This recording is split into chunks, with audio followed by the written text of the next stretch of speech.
Hi friends, రేపటి analysis explain చేస్తూ ఉన్నాను. రేపు నిఫ్టీ లెవెల్స్ చూస్తే సో 22,798 ఇంచా 22,725 అనేది ఒక సప్లై లాగా క్రియేట్ అయ్యింది. ఇన్ కేస్ ఫ్లాట్ అన్నా కానీ గ్యాప్ డౌన్ అన్నా కానీ సో ఇది సప్లై లాగా కన్వర్ట్ అయిపోయింది. అట్లా కాక గ్యాప్ అప్ ఏమైనా అయితే 22,840 పైన ఏమైనా ఓపెన్ అయ్యి అవుట్ పైన క్లోజ్ అయితే నా వ్యూని చేంజ్ చేసుకుంటాను. ఇది సప్లై లాగా డిమాండ్ లాగా అయిపోయేదానికి ప్రాబబిలిటీ. గ్యాప్ అప్ ఏమైనా ఓపెన్ అయితే, లేదు ఫ్లాట్ ఓపెన్ అయితే నేను సెల్లింగ్ ఆపర్చునిటీకే వెతుకుతాం అనుకోను. గ్యాప్ డౌన్ అయితే వెయిట్ చేస్తాను, ఇది రీటెస్ట్ చేసి తర్వాత కిందకు వస్తుంది కదా అప్పుడు నేను సెల్లింగ్ ఆపర్చునిటీ స్కోప్ ఎక్కువ ఉండేదానికి ప్రాబబిలిటీ అట్లా ఉంది. ఇమీడియట్గా సపోర్ట్ దగ్గర ఓపెన్ అయితే ప్రైస్ ఏమైనా 50% కింద ఎక్కువ రిజెక్ట్ అయితే అప్పుడు బయింగ్ ఆపర్చునిటీ వెతుకుతామా అనుకోండి. ఇక్కడ ఒక సపోర్ట్ ఉంది, ఈ సపోర్ట్ ఫెయిల్ అయితే డెఫినెట్గా 22,542 ఇంచ్ 22,523 అనేది ఈ సపోర్ట్ దగ్గర ప్రైస్ పైనకి వెళ్ళేదానికి ప్రాబబిలిటీ. పైనకి అంటే ఆల్ టైమ్ హై కాదు, ఈ సప్లై లెవెల్ వరకు వెళ్ళేసి మళ్ళీ కిందకు వచ్చేదానికి ప్రాబబిలిటీ ఉంది. సో రేపు ఇది ఈ సినారియో జరిగేదానికి ప్రాబబిలిటీ ఉంది నిఫ్టీలో. సో బ్యాంక్ నిఫ్టీ లెవెల్ చూస్తే so already supply level create అయిపోయింది. సో 49,100 ఇంచ్ 49,005 ఇది సప్లై లెవెల్ రేపటికి. ఇన్ కేస్ ఈ సప్లై బ్రేక్ అయితే నాకు ఇంట్రెస్ట్ లేదు. ఎప్పుడు 49,247 పైన మార్కెట్ ఓపెన్ అవుట్ పైనే క్లోజ్ అయితేనే అప్పుడే నేను బయింగ్ ఆపర్చునిటీ వెతుకుతామా. ఇదంతా సప్లై జోన్ లాగానే కన్వర్ట్ ఉంది. అప్ టు 49,200 వరకు సప్లై జోన్ లాగానే కన్వర్షన్ అయిపోయింది. సో కిందకు వచ్చి క్లోజ్ అయ్యిండేదని ఇంచా రేపు ఫ్లాట్ లేదు స్లైట్ గ్యాప్ డౌన్ ఓపెన్ అయితే ఇక్కడ ఏమైనా 50% కింద ప్రైస్ రిజెక్ట్ అయితే ఇదే జోన్లో ఉండేదానికి ప్రాబబిలిటీ. సో ఇక్కడ బయింగ్ ఆపర్చునిటీ వెతుకుతామా అనుకున్నాను. అది స్కాల్పింగ్ టైప్ మాత్రమే, ప్యూర్ బయింగ్ కాదు. ఎప్పుడు ఈ లెవెల్ 48,729 బ్రేక్ అయితే మాత్రము గ్యాప్ ఏముందో ప్రీవియస్గా ఆ గ్యాప్ని కవర్ చేసేదానికి హై ప్రాబబిలిటీ ఉంది. రేపు చూస్తామా రేపు ఏం జరిగేదానికి ప్రాబబిలిటీ. ఇటు కిందే క్లోజ్ అయితే రేపు ఫస్ట్ 15 మినిట్స్ క్యాండల్ ఇది రీటెస్ట్ చేసే వరకు వెయిట్ చేస్తాను. రీటెస్ట్ చేస్తే మాత్రం ఇక్కడి నుంచి ఫాల్ హై 100% ఫాల్ ఉండేదానికి హై ప్రాబబిలిటీ ఉంది.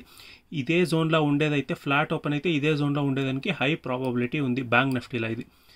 సో ఫిన్ నిఫ్టీలో చూస్తే సో 23,194 ఇంచ్ 23,160 అనేది రెసిస్టెన్స్ లెవెల్ రేపటికి. సపోర్ట్ లెవెల్ చూస్తే 23,055 ఇంచ్ 22,991. ఇన్ కేస్ ఫ్లాట్ అన్నా కానీ గ్యాప్ డౌన్ అన్నా కానీ 23,055 కింద ఓపెన్ అయ్యి కిందే క్లోజ్ అయితే మాత్రము ఇక్కడి నుంచి షార్ప్ ఫాల్ వచ్చేదానికి ప్రాబబిలిటీ ఉంది. ఎక్కడి వరకు అంటే అప్రాక్సిమేట్లీ 22,500 ఇక్కడ ఒక సపోర్ట్, మేజర్ సపోర్ట్ ఉంది. ఇదంతా డైలీ టైం ఫ్రేమ్లో మీరు చూస్తే సో సైడ్ వేవ్స్ మార్కెట్ లాగానే ఉంది. బట్ డైలీ టైం 15 మినిట్స్లో చూస్తే స్కోప్ ఎక్కువగా ఉంది మార్కెట్ కిందకు వచ్చేదానికి. రేపు మళ్ళీ చెప్తా ఉన్నాను 23,555 కింద ఓపెన్ అయ్యి కిందే క్లోజ్ అవుతాను, లేదు అంటే షార్ప్ క్యాండల్ ఇక్కడ వస్తాను, మళ్ళీ వచ్చి ఇది రీటెస్ట్ చేసి లో ఎప్పుడు బ్రేక్ అవుతుంది అక్కడ ఈజీగా ఎత్తుకుంటామా అనుకోండి. మార్కెట్ షార్ప్గా కిందకు వచ్చేదానికి ప్రాబబిలిటీ ఉంది ఫిన్ నిఫ్టీలా. Compare to bank Nifty Fin Nifty చాలా స్ట్రాంగ్గా ఉంది మార్కెట్ కిందకు వచ్చే సినారియో. సో ఇది రేపు జరిగేదానికి ప్రాబబిలిటీ. బయింగ్ ఆపర్చునిటీ చూడాలా అంటే 23,300 పైన ఓపెన్ అయ్యి అవుట్ పైనే క్లోజ్ అయితే అప్పుడు నేను ఆలోచిస్తాను బయింగ్ ఆపర్చునిటీ. ఈ 100 పాయింట్ సినారియోలో నేను సెల్లింగ్ ఆపర్చునిటీకే ప్రియారిటీ ఇస్తామా అనుకున్నాను as per the price action అర్థమయ్యే ప్రకారం. సో సెన్సెక్స్ లెవెల్ చూస్తే 75,388 ఇంచ్ 75,122 అనేది సప్లై లెవెల్ అట్ ప్రజెంట్. ఎందుకంటే మార్కెట్ బాగా రిజెక్ట్ అయ్యింది. బయింగ్ ఆపర్చునిటీ చూడాలంటే 75,600 పైన ఓపెన్ అయ్యి పైనే క్లోజ్ అయితే రేపు గ్యాప్ అప్ అయ్యేసి ఆ సినారియోలో మాత్రమే బయింగ్ ఆపర్చునిటీ చూస్తామా అనుకున్నాను. లేదు అంటే 75,120 112 అవుట్ కింద ఓపెన్ అవుట్ కిందే క్లోజ్ అయితే మళ్ళీ ఇదేమైనా రీటెస్ట్ చేస్తే మాత్రం ఇక్కడి నుంచే షార్ప్ ఫాల్ వచ్చేదానికి ప్రాబబిలిటీ ఉంది. ఎక్కడ వరకు అంటే 74,425 ఇంచ్ 74,242 అనేది ఈ లెవెల్ వరకు వచ్చేదానికి హై ప్రాబబిలిటీ ఉంది.